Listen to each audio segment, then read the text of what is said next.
thanks for being with us today. And this message, I believe, is one of the most vital ones right now for the nature of our industry and what you and I are dealing with as real estate agents every day. Particularly, what is today's about? What are the messages that are going to penetrate today's consumer that are going to allow you to get to more kitchen tables? Now, and I trust we all desire to get to more kitchen tables and have more conversations about the possibilities of the market right now. And there are many. And one of the big challenges is we're missing opportunity today because the right message that's required today is being muted by all the media noise, all the confusion that the consumer is exposed to, all the clickbait that the consumer is exposed to today. And if we're really honest, the truth is we aren't putting out the messages that match the market in the volume or the style or the context that's necessary for us to get more appointments, to get more people in the game of real estate right now. And that's what today's session is about. My name is Steve Schlueter. I'm going to be your guide through this next 45, 50 minutes or so that we're going to spend together.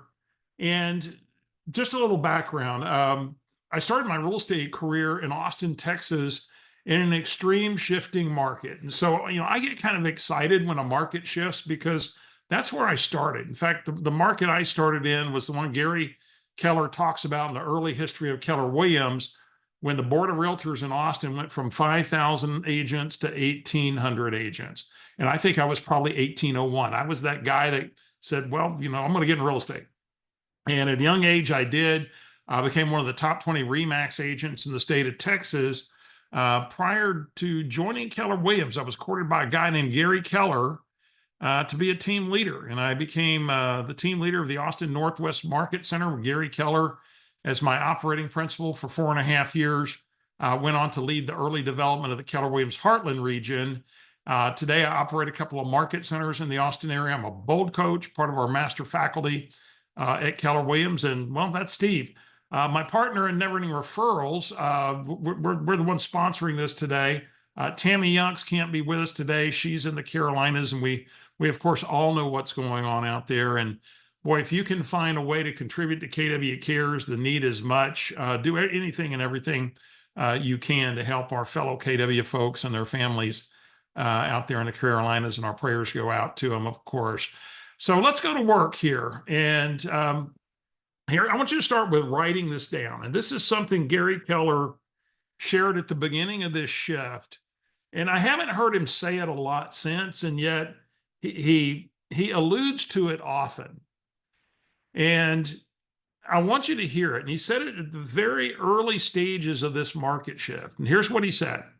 He said, it's the agent with the right messages that match the market. It's the agent with the right messages that match the market that's going to win the market today. So it's the agent with the right messages that match the market that's going to win the market today.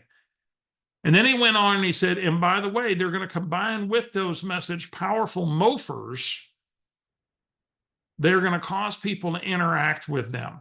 They're going to get people off the fence that and not everybody, but it's going to get the right people that match up with that message. And so the goal of the message that we put out today, and what we're going to talk about today, is what are possible messages that match the market. And what is an example of a MOFIR? And by the way, a MOFIR stands for make offer for immediate response. Make offer for immediate response. So if that's a new term to you, that's what it stands for. So let's get into this. And I'm going to start off with kind of our journey today. Let me go ahead and go to our slides. And as we dive in today, we're going to talk about what we're really talking about today is part of your message has to be one of being the real estate economist, the real estate consultant. Gary told us at MegaCamp 2023, as we were going into this shift, he said, We have to be educators. We have to be teachers to the people in our sphere of influence, to our database, to our past clients. And that's what we're talking about here. Just gave we talked about messages just a moment ago that match the market. We're going to get into that. We're going to talk about what it might be a MOFIR, that offer for immediate response that allows you to get to more kitchen tables, to have more of the right conversations that we choose to get it to. Yes, Jana, all this will be made available to you guys. And by the way, without Tammy here, I might not be monitoring the chat full time. So if you got a specific question, please be more specific. Since I'm kind of running solo, I do have my assistant here. She'll watch it and round me up if need be. And then we'll talk about the 4 C's. We'll wrap it up on the 4C formula.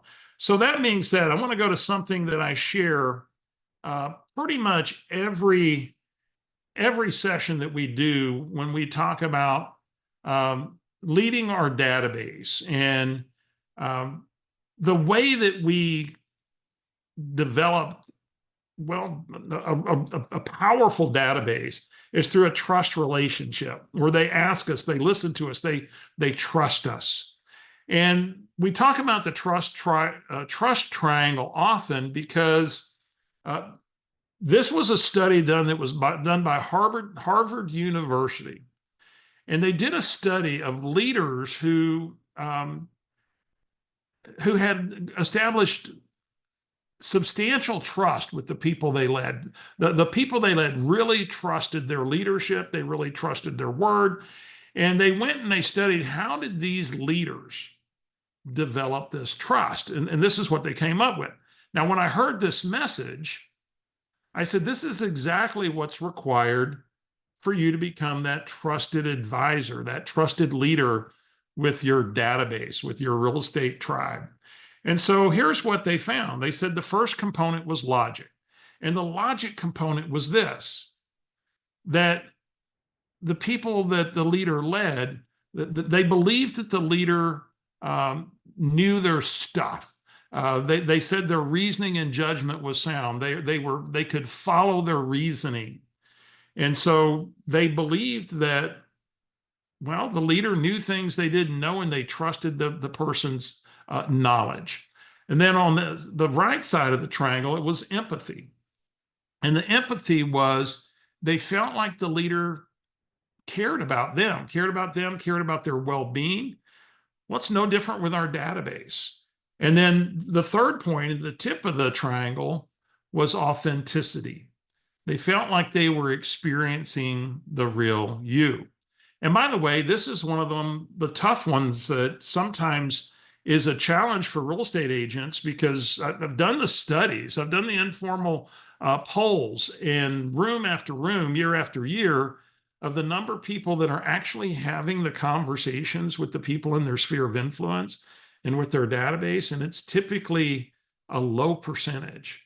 And a lot of it is that, when we talk about this in our program, Never Ending Referrals, is that the authenticity struggle is every behavioral style has some kind of, I'm going to call it a hang up or limiting belief around doing that particular role. Myself is a high assertive. The thing that I don't love is chit chat and small talk.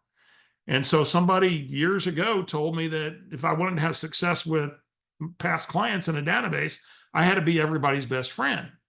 That was anxiety provoking. I got 4 friends. I don't need any more friends. Garrett knows what I'm talking about, right? And it's, I don't need more friends. I need buyers and sellers. So then, of course, you got the high social, and what's their biggest fear? Rejection. So they're afraid they're not going to be liked if they have business conversations. And by the way, when we're done today, I'm going to give y'all a business conversation towards the end. That's the easiest one you can have right now in today's market.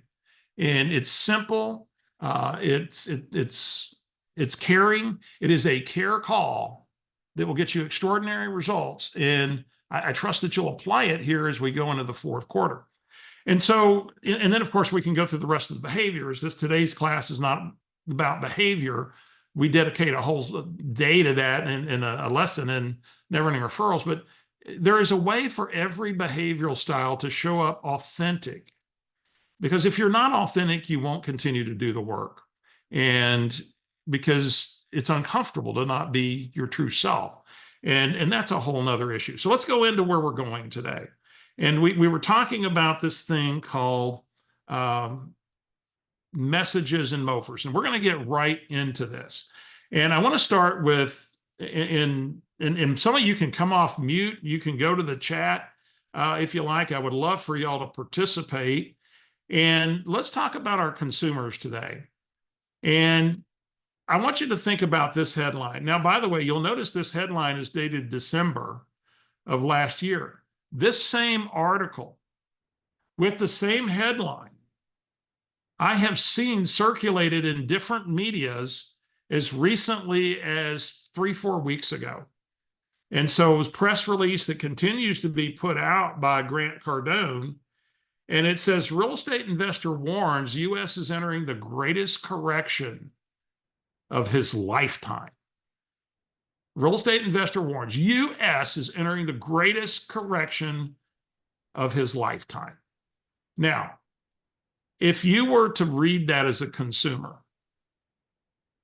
what would a consumer generally do if they read something like that? Y'all chime in.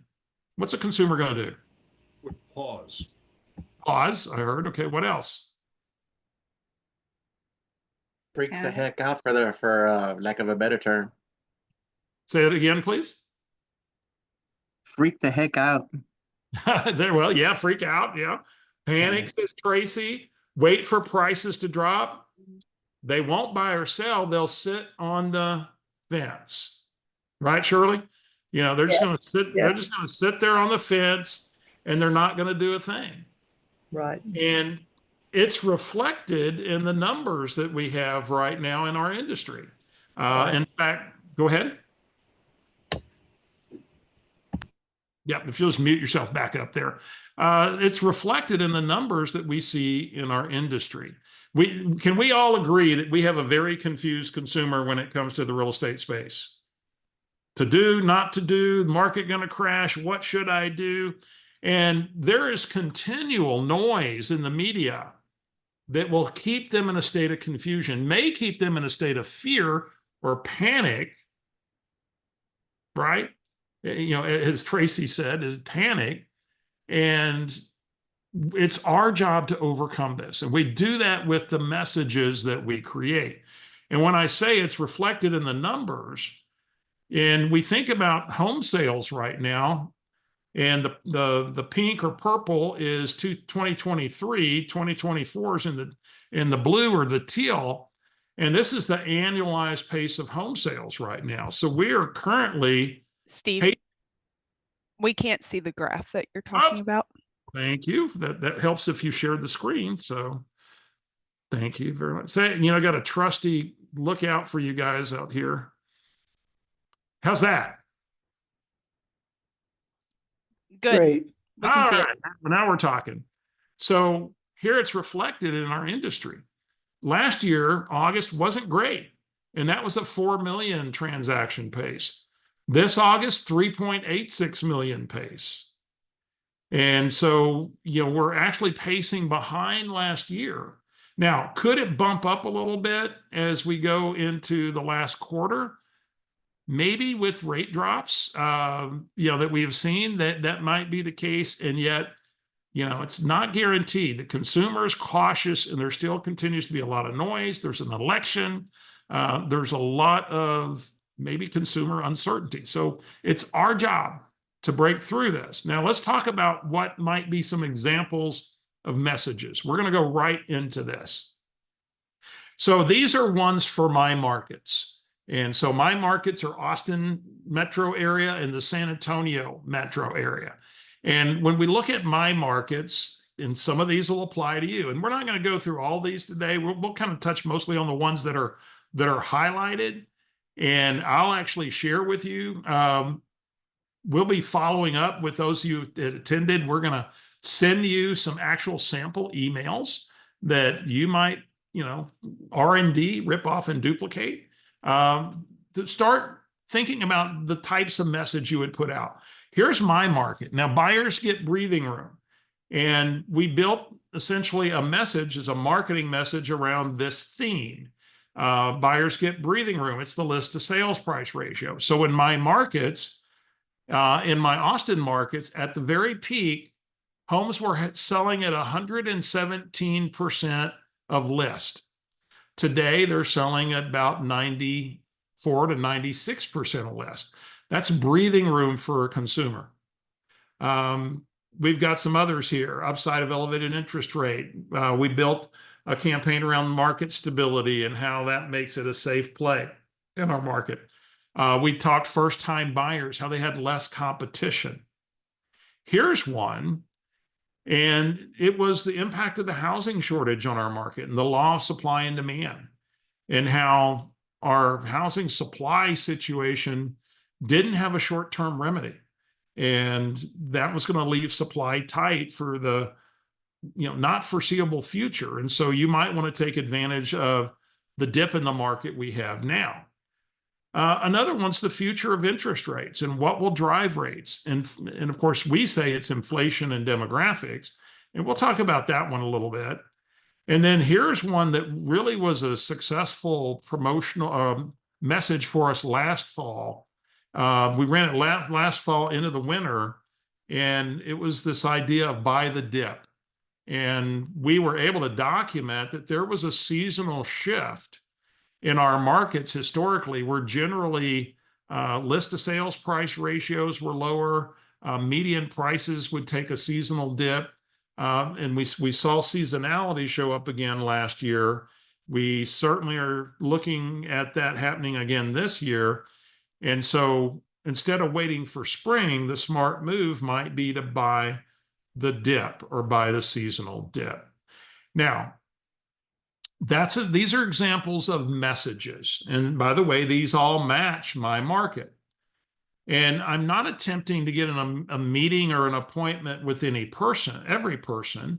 I'm educating them through the message. I quite often might be quoting or sharing, data or stories from outside sources. And then I'm going to close out each message with a MOFIR. And so here's an example of a MOFIR. And again, MOFIR stands for make offer for immediate response. And essentially, it's a call to action. A MOFIR is an action we want them to take or a decision we want them to make. And here's one that's really been very effective in our campaigns. And it's if you have any possible interest in buying or selling a home in the next 12 to 24 months, find out why the right time for you might be right now. Call me to schedule a no obligation strategy session. And if we go back and we think about our messages, what we're intending to do here is have a message that resonates with some percentage of the people in our database. And it has a call to action, which is the MOFIR. And that person in this case that maybe is thinking about doing something in the next 12 to 24 months, we're going to set an appointment. And we've given the call to action to schedule a strategy session. So the message should make sense. It should highlight an opportunity. And then through the MOFIR, we show them how to take advantage of the opportunity. Now, let's dive into this just a little further.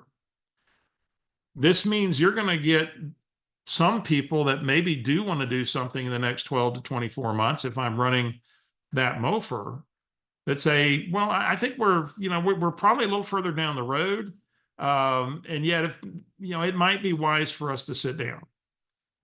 And in the past, we'd say, well, really, it's not much point if you're not ready in meeting. And yet today, the consumer is so confused, they don't really know if they should or shouldn't. And this is now the next step for you, is that consultation where you get to find out what it is they really desire. And then you get to educate them around the market. And then they have a choice to make of, do they move into the market? And they very well may, when you, again, highlight the opportunities. And we're going to go through what that might look like in a few minutes. So let's go back to the screen. And let me check the chat. Haley, really like strategy session versus consult. You got it. And that's the thing, Tracy. They would confuse you, and that's why you have the explanation. So you're dead on. So take, for example, I'll give you an example of an email. Let me stop this. And so that the message is what you saw was the headline. And so here's an example of an email. This is one we put out just recently. It was actually just before the rate decreases. And we called it a perfect storm of opportunity in the current real estate market. So if you've been considering buying a home, now might be the perfect time. We're currently experiencing a rare alignment of favorable market conditions that we haven't seen since 2012. And we go on, here's why this is such a great opportunity. Inventory. We currently have 4.2 months supply of homes in the Lubbock market, the MSA. This is some that I did for a group in Lubbock. This is the highest level of inventory we've seen in over a decade, and on and on and on. And then interest rates. Here's the perfect storm. Mortgage rates are about 1% lower than they were at their peak last year. This drop in rates can significantly impact your monthly payments and overall buying power. It's likely that much of an anticipated Federal Reserve rate cut is already reflected in current rate offerings. So this was done just before the rate cut, and of course that was the case. Negotiation power. Sellers and builders are more willing to negotiate concessions right now, whether that's on price, closing cost, or other terms. That could make a big difference for you. With a concession of 4% of the loan amount, a 5.5% 30-year fixed rate is in reach. So we can show them how we get a lower rate. Price moderation. Home prices have moderated significantly off of pandemic highs. Now, then we address sellers. While it's an excellent time to buy, it's also a great time to sell. With more inventory available, you have the opportunity to both sell your home and find your next one in a market that offers the best of both worlds, more choice and a strong pool of buyers. If you'd like to discuss how you can take advantage of this unique market, whether buying or selling, feel free to reach out. I'm here to help you navigate these opportunities. Now, that's the MOFIR right there. And so thank you for bringing that up, Tracy, because that's what the message is built into. Now, that could be something built into, maybe you have a graphic that supports something that's going in your market, and you've got an explanation and a postcard. And a postcard, of course, as few words as possible. And then the call to action. An email, again, have those bullet points in there that are making your case. And the more you can quote third parties as well, that can be helpful. So thank you for that. So let's go back here to our slides. So as we dive into this, this was something I encourage you guys to take subscriptions. This came out of the business journals. And so I have an annual subscription to the business journals, which large metros generally have a business journal. I get the one that covers the whole country. So I have access to all the journals. And that subscription gets me resources. And here's something they published recently on home affordability. Now, this is while interest rates were still about 6.7. And they said, okay, how affordable is it in Los Angeles? Well, and this was based upon consumer wages, median wages for the market, existing median home prices, what the difference was, and of course, the valuation percentage difference. Well, the buying power of consumer in Los Angeles is only about $413,000. Existing home, $923,000. So valuations over 124% above buying power. That's tough. San Jose, 98%. And you notice the coast, the big cities, affordability is a challenge. So you really have to work your messaging. And you'd probably need to demonstrate that that's been a trend over time and will continue to be a trend. And so more people are unfortunately locked out of the housing market. And yet, let's start to look towards the bottom. You have markets like Denver, where they're coming close to equilibrium. And now with rate drops, they're probably pretty close to there. Austin, Texas, a market that was talked about being vastly way overpriced. Well, it came off of its COVID peak by 25% before it began to moderate again. A lot of people don't know that. Median income allows for purchasing power of 434, and that was at 6.8% interest rate. Now it's improved, and existing home 466. So they're only 7% off the mark. Look at Jacksonville, Florida, only 2%. Salt Lake City, only 2%. And then you look at all these cities or your metro areas. If one of your metro areas is on this page, put in the chat what your metro area is. And my San Antonio market, we're right at par. And, if you're in Indianapolis, affordability is in check. And these are things, Kansas City, Dallas, Baltimore, Houston. All of this tells you Cincinnati. Man, if you're in Columbus or Cincinnati, median income says you can buy 374, 347, and the median home price is 269 and 243. And they have extremely tight inventories in that market because I'm going there to do Bold in October, and they're still affordable. And yet they're likely going to continue to rise because they don't have the inventory that they need. So there's opportunity to build. So let's kind of see what we've got here in the chat. So Sarasota, there you go. Yeah, Los Angeles, but you're softening. And so that's the message. You're getting closer to affordability. Sarasota, Bradenton, there you go. I know some of you guys in Florida took a hit too. Hang in there, guys. Canadians, Rama, yeah, this is what I've got, but the context is the same. You've got to get the data for your market and work through that. Hey, Julie, Austin's in the house. So this is part of how you build a message. You got to know things about your market. Now, here's the other hack. I'm going to give you a hack. Write this down. Now, I know we've got the big debate here, Apple versus Google. Which one do you do? I'm not going to open Pandora's box and have you put anything in the chat. And yet either one generally has a subscription service that gives you news feeds. And I subscribe to Apple News. And when I go to Apple News, I've also trained it. You can go in and select what are the things you're interested in. And I've got it feeding me things on the economy, on inflation, on real estate, banking, investing. I want to get all the feeds on, things that are real estate, economy, interest rates, inflation data.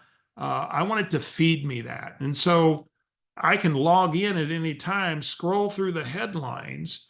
And what I do is I find a headline, I click on it, and I just look at maybe the first paragraph or the subtext and say, what is this about? Is it something that might help me with a message or building a message or supporting a message? And if so, I save it. I don't read it all right then. And I just scroll it once every couple of days, then I save them. And then when it's time for me to sit down and work on some messages, I go through my saved articles and I said, is there a story in some of these? Or is there a support for a story in some of these? And I'll give you an example of how you can use headlines. And you could weave these into video messages and all of this as well. And of course, we know the history of interest rates. And as we start thinking about, messages around interest rates, I want you to go back to the history of interest rates for a minute, because that was one of the things we talked about maybe building a message around, is that here we are today at just around 6%, maybe 6.1, 6.2. And if you look at the 33-year history of interest rates, it's right at 6%. So interest rates today are normal. Now, you notice that they didn't go below 6% until the Great Recession. And the question is, why didn't they come back up to 6%? Well, it's because inflation was low. And there wasn't any pressure for them to come back until inflation reared its head. Will you show the chart? Oh, I'm not showing it again? No. I have chart impairment here today. Thank you. Okay, good. All right. So we go back 33 years, it was 6%, 5.97. So where we sit today is really normal. And then we look at 2008, we didn't really go substantially below that other than a couple of short windows. And this was around the dot-com recession, coming out of 2001. And then we bumped back up above 6, and then the Great Recession hit, and we dropped. The recession we didn't have recovery from the recession until 2012, and then it stayed low. And then of course we had a pandemic, and it stayed low because inflation was in check. Now I want you to go back to the last time we had high inflation. It was the 70s. And even in the mid 70s, as inflation was rearing its head, we had times where interest rates moderated just a little bit. And yet inflation really got out of hand as we went into the late 70s. And you can see what happened to mortgage rates. And I want you to imagine the person in 1973. Here's a message to Bill. The message for the person in 1973, when rates creeped above 8%, who said, I'm going to wait till rates get back below 8% before we buy a house, they would have waited till 1993. They would have waited 20 years. So you can use graphs like this to help build a message, to educate. And, I don't know that we're actually out of the inflation woods right now. And I'll tell you why here in a few minutes. It's this. We have a large group of people that are moving into their peak spending years, and that's called the millennials. And many of the millennials, most of the millennials right now are in this 30 to 46 year age group, and they're young households and maybe in early family formation. And this was some research that was done by a gentleman named Harry Dent. And he said, as people age up through their mid 50s, consumer spending goes up. And we know that the consumer spending has been one of the big fuels of inflation. And here you have the millennials, where they're moving into their family formation years, spending more than they did in their, younger years. And then they're about to move, the oldest millennials in 2028 are going to be moving into their peak spending years, according to Dent. And if the consumer is the key to spending, and spending drives inflation, we could see a resurgence of inflation. And so these are things to understand. And we go, well, why was inflation in check? Because the boomers, they were in their peak spending years 92 to 2014. This is a graph on birth rates by year.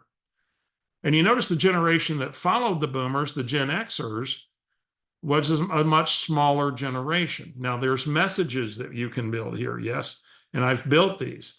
And so what that means is this is why you go around your city and you go down Fast Food Row and other places, and it's help wanted, help wanted, help wanted. And what was starting wages at 13 an hour is now 20 an hour, is because we have a tight labor market. Even when you hear of layoffs, these are mostly strategic layoffs, not true economic layoffs. And then you have the millennials that they're going to be coming into their peak spending years, 2028 through 2046, that period in the 46 to 50 group. So as millennials continue to work through their family formation and their peak spending years, we could see a resurgence of inflation. And so that may dictate the messages that we put out. And yet let's look at some other headlines that can help you with messaging. Here's one that says, housing has a problem bigger than interest rates. And it went on here. It said the last leg of the inflation fight is to reduce shelter inflation. And this can only occur if builders are able to construct more attainable, affordable housing. Dietz added in his report. And so we go back to the data that Keller Williams shows us that we need 1 million housing starts a year to stay at equilibrium to keep up with household formation. Now, I know this is a lot, but it's like you'll get the replay of this. And we went into a massive housing deficit as we went through the Great Recession. And we didn't recover back to 1 million housing starts till 2021. And yet we're not putting a dent in the deficit of housing.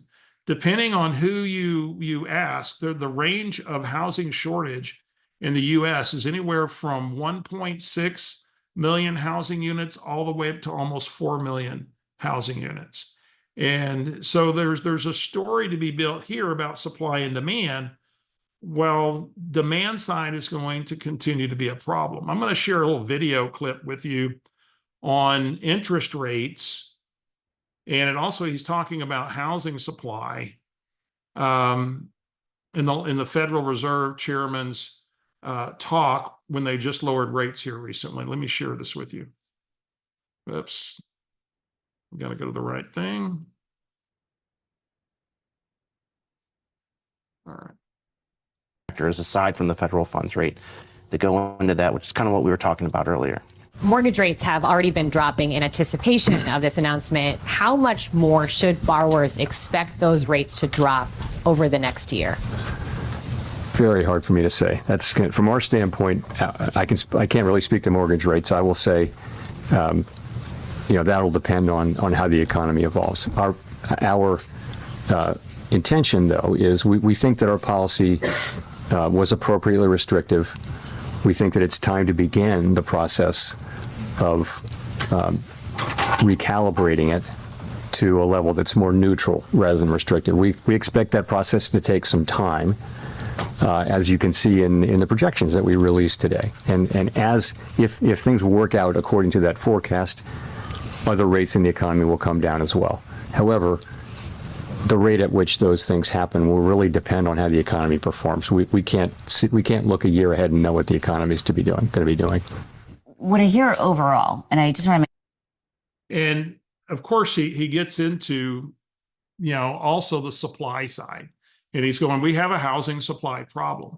And in fact, Megan, if we'll put the link to that video in the follow-up that we'll send to them, that's something you might want to watch. Keller Williams on their YouTube channel puts out a market update every month. And that was actually on your Keller Williams YouTube channel. So if you want to take advantage of that, it's a public channel.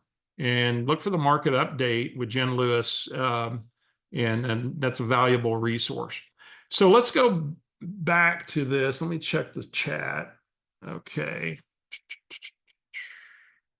We're going to make sure I click the right share my screen this time. Here we go. So again, that's where we've been housing starts monthly. And you notice that we were kind of picking up the annualized pace above 1 million there, during the COVID crazy time. And yet, as soon as interest rates peaked, it came way down. And we're struggling now to get back to this place. So we continue to battle this housing deficit. And it's one of the struggles we'll have to do. So what if inflation stays high? What if this is a temporary thing that we see? And so here's an article that says, what will happen to home prices if inflation stays high? Here's what some experts think. And by the way, they think everything. Home prices could rise. It says today, well, let me go back to the highlighted section here. It says today home prices are increasing in part because there is relatively little listed inventory, which has greatly benefited new home builders. Dylan says, adding that if this trend continues, we can expect new single-family home construction to remain elevated. Down here it says the most significant price increases will happen again if and when mortgage rates come back down. Now here's a powerful message builder that with rates coming down, it actually may cause prices to rise. And there's another article in here that supports that. says the most significant price increases will happen if and when mortgage rates come down, and millions more home buyers come off the sidelines and back into the market. Notes Durham, unless the supply of homes increases significantly, you can expect prices to continue increasing, barring something bad happening to the economy. And so the signs are that the more rates decrease, the more prices may go up. Part of the message might be waiting could hurt you. Home prices could remain flat. Believes that there could be a scenario where home prices remain flat because renting could be more affordable in some areas.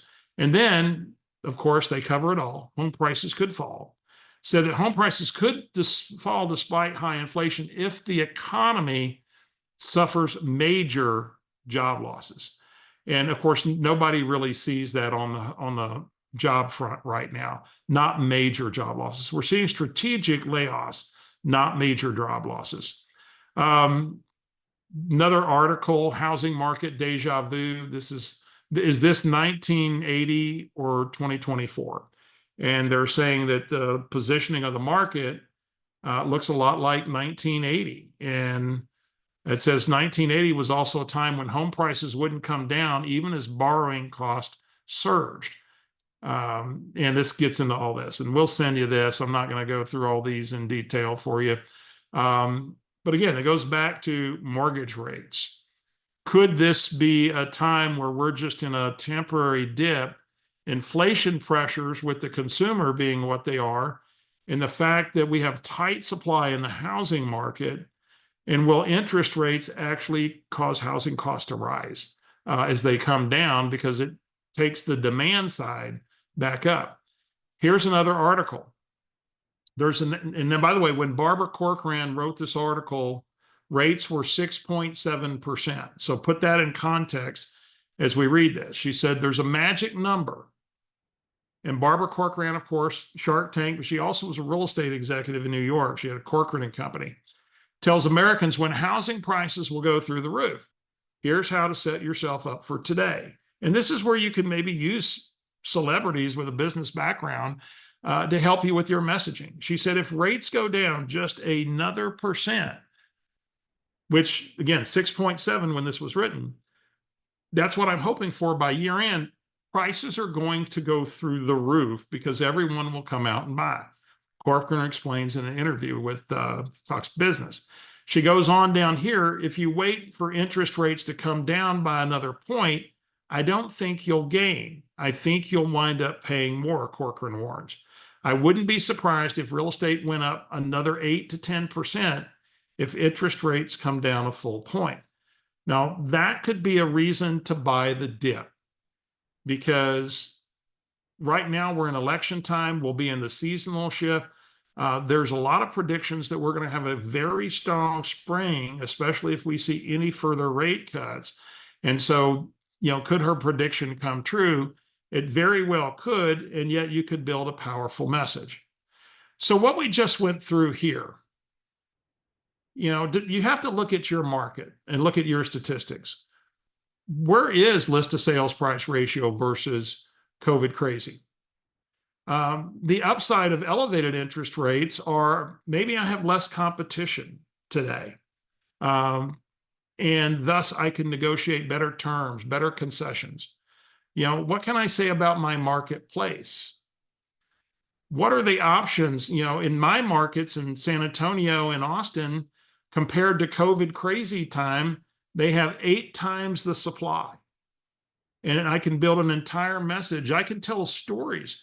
How many stories do you guys have of people that settled for a house during COVID crazy just so they could get a house? And it wasn't an ideal house. Well, now that people have options they didn't have before. The future of interest rates, what will drive rates, inflation, demographics. You can afford your dream home. I might have a headline with this one that says, did you know that you can get a 5% fixed rate today or 4.99 fixed rate today? And then you back that up with concessions. You go negotiate because you have negotiation room in some of your markets. and you go negotiate some discount point concessions to buy the rate down from 6% to 5%. And it'd take about 4 discount points. Buy the dip, the seasonal shift, and so on. So all this said, I said I was going to give you a conversation framework, and here it is. Take a screenshot of this. And I'm going to give you the simplest conversation you can have right now. It's one we share with it's one of the conversations we share with our Never Ending Referrals community. And it works like this. First is the salutation, which is, hey, it's Steve with Keller Williams. And then you're going to introduce the purpose of your call, because you're going to have a business component to this. One of the biggest challenges for having conversations with our database, we think we want to have a friendly conversation, but we don't know how to make the transition to business. Well, tell them it's a business call. So here's how that goes. So, hey, it's Steve over at Keller Williams. Hey, I trust you're doing well. Hey, I was just reaching out to some of my peeps today. Gosh, I know we haven't talked in a while, and I've had some calls from clients and friends, and they're just going, what's going on with the real estate market? I mean, we see some signs sitting there longer, and is it a good time to buy? What's the market going to do? What are interest rates going to do? And there just seems to be a lot of confusion out there. And I just thought I'd reach out and shed some light on things. So that's introducing the purpose of the call. Then I'm going to say, before I get to that, just what's been going on with the family? Tell me what was on the highlight reel from summer. And ask them a Ford question. Remember, Ford stands for family, occupation, recreation, and dreams. And these are people's highest values. So ask them a Ford question. And then they talk about a vacation or something they did. I'm going to ask them an appropriate follow-up question about their vacation. And then I'm going to transition to the purpose of the call. And that might sound something like, hey, so wow, what a great time. And, sounds like that was amazing. And yeah, hey, as I said earlier, the reason I was reaching out today, a lot of confusion going on out there in the real estate, industry today, out in the market. And write this question down. Here's the question you're going to ask. What do you know, or what are you hearing about the real estate market here in blank? What do you know, or what do you hear about the real estate market here in blank? And rather than throwing up what's going on with the market, find out what they know. Now, based upon their answer, you're going to do one of two things. You're either going to validate what they said is accurate and why it's accurate in a very short, concise manner. So you're going to provide the evidence that they're right. Or it may be an opportunity to educate. They say, well, maybe they say something like, man, we're really excited. It's nice to see interest rates coming down, and, it's just, it'll be great when they get back down into the 4s. That's probably an educate opportunity. And by the way, you might say something like, I hear that a lot. And, people were kind of hopeful that we'd see those rates again. And, that was really what we call a major anomaly due to a massive economic shift. And, we think we're probably ultimately going to settle in the high 5s, is what we're, seeing. But I'm just curious, what's got you watching interest rates? And I said, well, we'd love to do blank or blank. Well, then that might be where your MOFIR comes in, if appropriate. And you go, well, why don't we talk? I'd love to get together and walk you through some of the opportunities today. Why don't we schedule a no obligation strategy session? And this is where you make that offer if appropriate. After you've gone through the business portion of the conversation, you're going to transition out by using Ford again. And it's like, hey, it was so great to catch up with you. And if you got an appointment, affirm it. And, I'm going to stay in touch a little bit more right now, just because there's a lot of confusion out there. Before I let you go, tell me, what's the next big trip or vacation? What do y'all got going for the holidays? Or what's going on with work, or whatever it is. And then I ask an appropriate follow-up question based on their answer. And then I close the call. And by the way, that conversation will be all of 6 minutes. And here's the power of that conversation right now. And by the way, the YouTube channel is the Keller Williams Realty YouTube channel. Somebody asked that question. the power of that question is everybody's on a level playing field out there today. There is confusion for 95% of the people, or there's uncertainty, or they think they know something and they aren't sure. And so they're kind of guessing. And this becomes our opportunity to guide folks. Let me share something else I'm going to be sending you guys for being on here today. I'm going to send you some sample emails. In fact, you can, again, put them into a smart plan. You can do whatever you want. We've got them in a smart plan for some of our peeps. And yet, let me share with you, go back here. I'm going to send you some emails today. One of the things we do with our Never Ending Referrals community is we have a market of the moment update that we do every quarter. Of course, we're beginning of the quarter right now. And we go through and we look at some opportunity. Here's the email on the seasonal dip. And take advantage of the seasonal dip in real estate. I hope this message finds you well as we transition into the late summer and fall months. I wanted to highlight a unique opportunity for both home buyers and sellers, the seasonal dip in real estate. And just like vacationing during the shoulder season offers travelers better rates and fewer crowds, purchasing a home during this time can provide similar benefits. Typically, real estate prices tend to dip slightly, and there's less competition, and so on and so on. So we're going to send you, if you'll watch for our email, we'll send you a link to those 4 emails that I have in that little group there for Megan, if you'll send them the Lubbock emails.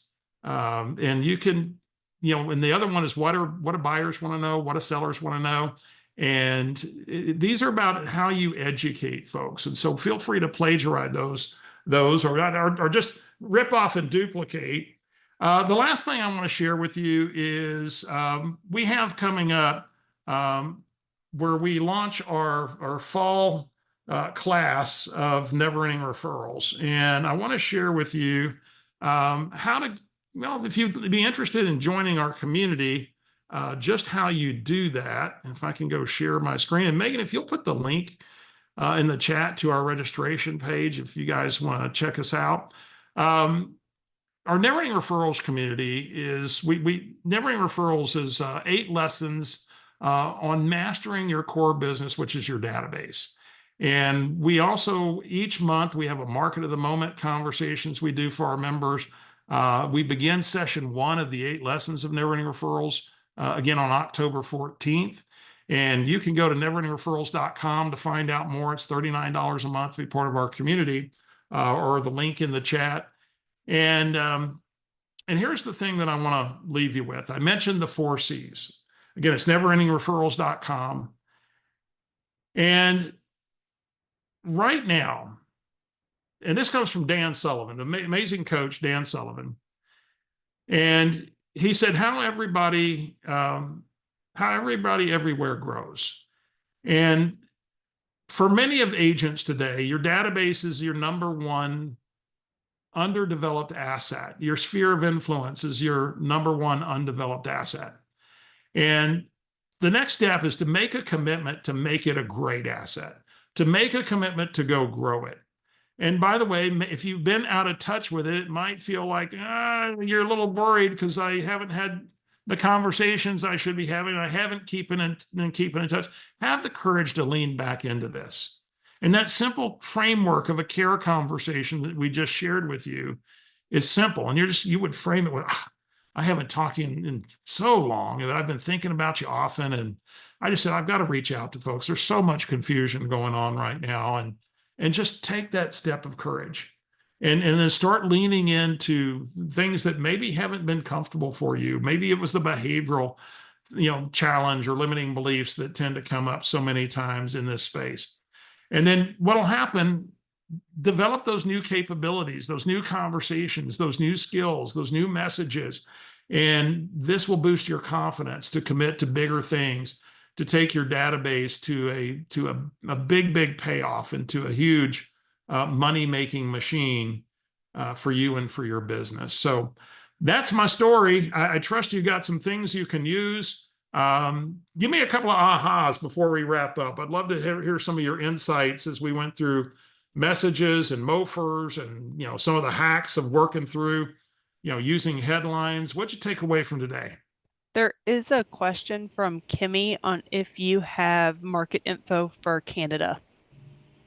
Yeah, I mean, if you'll, your region probably does, and this is where your local associations come in mind. Does Canada have business journals for your big metros? And if you're up there and you take Apple News, or if you take, Google, whatever their version of that is, likely it's calibrated for Canada stories and it's going to pull Canada data. And so, it's messages that match your market. And so you'll find that I can take national things and I break it down to local. And if you'll pull the slides from Gary's vision speech from Family Reunion, he does have some Canada resources on there too. So go to KW Connect, go to vision speech, and if you'll go through Gary's slides, he's got some slides from Canada. So trust that helps. All right, raise your hand if you'd like to come in and share an aha or two. Go ahead, Shirley. Yeah, I like the fact that you're coming from, okay, people do have confusion about where we're at in real estate. They have heard so many different stories, so it's good that we can hit that first and get that out of the way and get people talking again. Perfect, Shirley. Thank you. Yeah, Garrett says buyers on the sideline waiting for interest rates to drop. Yeah, don't wait any longer because it could cost them, and yet they're not thinking about that unless we plant the seeds, folks. Yeah. Julie says the structure of the care call is brilliant. I've been being hesitant to reopen conversations with folks I've lost contact with. Lots of guilt there, but this is an easy end. Hey, Julie, here's the cool thing. And by the way, I want y'all all to hear this. This is a big deal. Everyone on this screen probably has people you've not been in touch with. And the truth is, you're concerned about maybe what they're going to say or how they're going to react. Here's the truth. They're not thinking about you. They're not. They have lives. They're busy. If it was really vital and critical for them to hear from you and talk to you, they would have called you.